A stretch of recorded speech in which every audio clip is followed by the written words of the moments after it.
अस्सलाम वालेकुम, आप पर सलामती हो।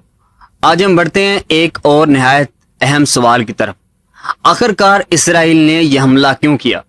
तो इसकी जो सरकारी वजह इसराइल बयान करता है वो जो हम अक्सर सुनते भी आ रहे हैं कि ईरान के पास न्यूक्लियर ताकत आ जाती है तो ये इसराइल के लिए एक खतरा बन जाएगा, इसलिए हमने इसके न्यूक्लियर सलाहियत को ख़त्म करने के लिए यह हमला किया है।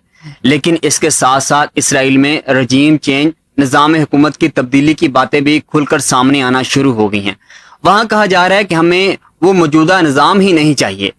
अब जब वो रजीम चेंज की बात करते हैं तो जहन में रखें कि इनका मतलब सिर्फ ये नहीं होता कि जो मौजूदा हुकूमत है इसे हटाकर नई हुकूमत लाई जाए, बल्कि मुराद ये होती है कि वहाँ का पूरा सियासी निज़ाम बदल दिया जाए।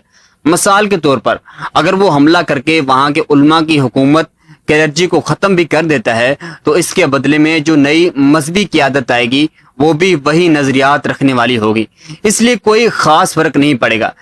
इस तरह अगर आप ईरान के सदर को निशाना बनाते हैं, ज़ख्मी कर देते हैं या अल्लाह माफ़ करे कत्ल कर देते हैं तो जो नया सदर आएगा वो भी कमोबेश इसी सोच का हामिल होगा।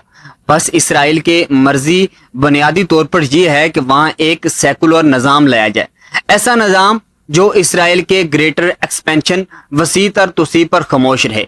इस पर उम्मत का एक तस्वर उभरता हुआ नजर आ रहा है।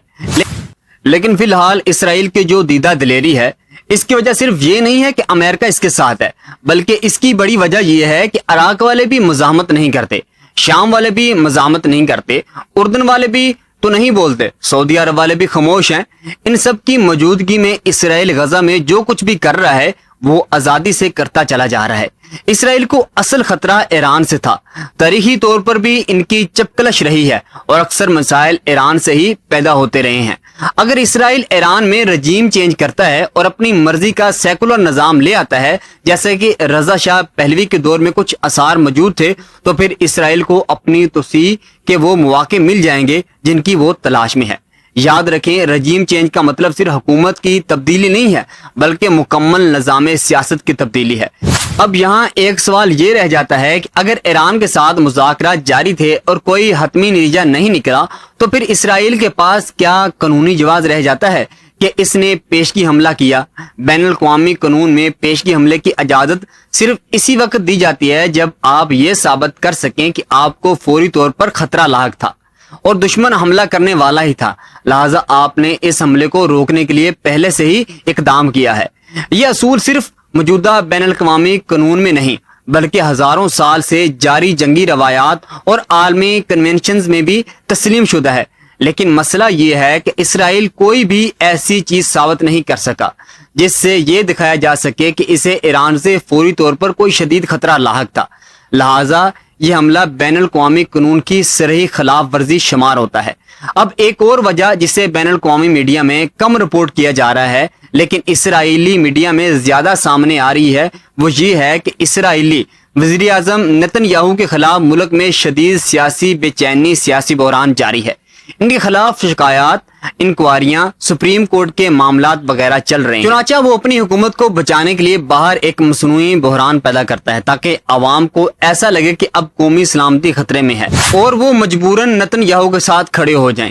कभी वो गजा की सूरत में ऐसा करता है, कभी किसी और बहाने से, और अब ईरान पर हमले की सूरत में। इसराइली मीडिया खुद रिपोर्ट कर रहा है कि यह हमला बुनियादी तौर पर नेतन्याहू की हुकूमत को बचाने के लिए किया गया है ताकि वो अवाम की तवज्जो दाखिली मसाइल से हटाकर खारजी मामलात की तरफ लगा सके। इसे एक रेड हेरिंग, मसनूई बहाना तौर पर पेश किया जा रहा है, जैसे एक ट्रक के पीछे लगी लाल बत्ती जिसके पीछे अवाम को लगाया जा रहा है। अब सूरत हाल ये है कि इवन वहाँ के बाएं बाजू लेफ्ट विंग के सियासतदान भी जो पहले इसराइल के जंगी पुलिसों के मुखालिफ थे, अब क्योंकि ये मामला कौमी सलामती का बना दिया गया है तो वो चाहते ना चाहते सबको नेतन्याहू के साथ खड़ा होना पड़ रहा है। ये बिल्कुल वैसे ही है जैसे भारत में गौरव आर्या, अर्नब गोस्वामी और बड़े मूंछों वाले जो जनरल साहब हैं लोगों को इतना जज्बाती कर देते हैं कि कांग्रेस और दीगर जमातें जो जंग के बजाय दीगर पुरअमन रास्तों पर यकीन रखते हैं, इन्हें भी मजबूरन जंग बयानी का हिस्सा बनना पड़ रहा है ताकि इन पर कोई ये लेबल ना लगा दे कि ये गद्दार हैं या मुल्क के मुखालिफ हैं। इस तरह इसराइल में भी यही मसला दरपेश है कि जो लोग जंग के खिलाफ हैं वो भी इस मामले में नेतन्याहू के साथ खड़े हो गए हैं।